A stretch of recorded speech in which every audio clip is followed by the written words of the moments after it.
سمین، پہلے تو ہم آپ کو یہ بتا دیں کہ دیوان سنگھ مفتون ہندوستان کی صحافت کے حوالے سے ایک بہت بڑا نام تھے۔ انہوں نے اپنی کتابوں ناقابل فراموش اور سیف و قلم میں ایسے بہت سارے حقائق بیان کیے ہیں جو والیان ریاست، نوابوں اور راجاؤں کے حوالے سے ہوش ربا تھے۔ اس حوالے سے ان کی دوسری سوانحیات سیف و قلم تھی، جس کے ابتدائی میں جوش ملی آبادی ان کی شخصیت کے بارے میں لکھتے ہیں: بلند حوصلہ، مہمان نواز، شیر دل، دوست پرور، دشمن کانپتے، سلطان شکار، گدا نواز، بدترین اور بہترین دوست۔ جب وہ ریاست میں نکلتے تھے تو ہر میجسٹی کے قلعوں اور خزائنسیوں کے ایوانوں میں زلزلے ڈالتے تھے۔ والیان ریاست کی نیندیں حرام کر دی تھیں۔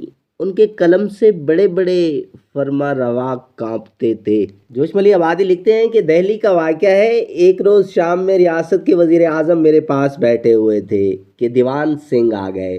انہیں دیکھتے ہی وزیر اعظم صاحب کا رنگ اڑ گیا، اور جب گلاس بھر کر میں نے ان کے سامنے رکھا تو انہوں نے دیوان سنگھ کی جانب اشارہ کیا کہ ان کے سامنے نہیں پیوں گا۔ دیوان سنگھ نے ان کی طرف دیکھتے ہوئے مجھ سے کہا: جوش صاحب، پرائم منسٹر صاحب سے کہہ دیجئے کہ وہ شوق سے پئیں، ان کے خلاف ایک لفظ بھی نہیں لکھوں گا۔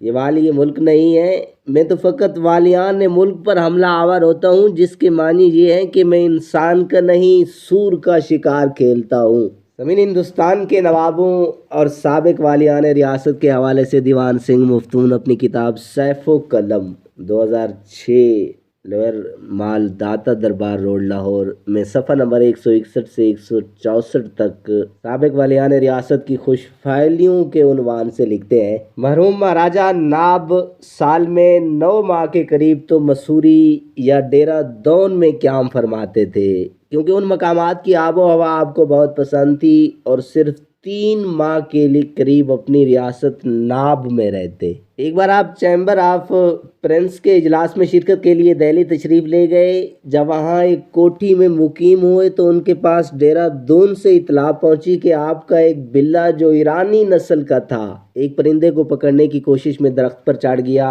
اس کے درخت پر چڑھنے کے بعد پرندہ اڑ گیا، مگر پرندے کو پکڑنے کی کوشش میں یہ درخت سے گر گیا ہے اور اس کی گردن پر چوٹ آئی ہے۔ اس اطلاع کے پہنچنے پر مہاراجہ نے ڈیرہ دون اپنے اسسٹنٹ سیکرٹری کو تار بھیجا کہ بلے کی خیریت کی بذریعہ تار اطلاع دی جائے، اور اس کی حالت کی نہ صرف ہر روز بذریعہ تار اطلاع دی جائے بلکہ اس کے علاج کے لیے سول سرجن کی خدمات بھی حاصل کی جائیں، کیونکہ مقامی ویٹرنری ہسپتال کا ڈاکٹر زیادہ اعلیٰ کوالیفائڈ نہ تھا۔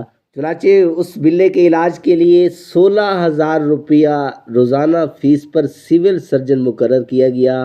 ہر روز ایکسپریس تار کے ذریعے بلے کی خیریت اور حالت کے متعلق ڈیرہ دون سے دہلی اطلاع پہنچا کرتی۔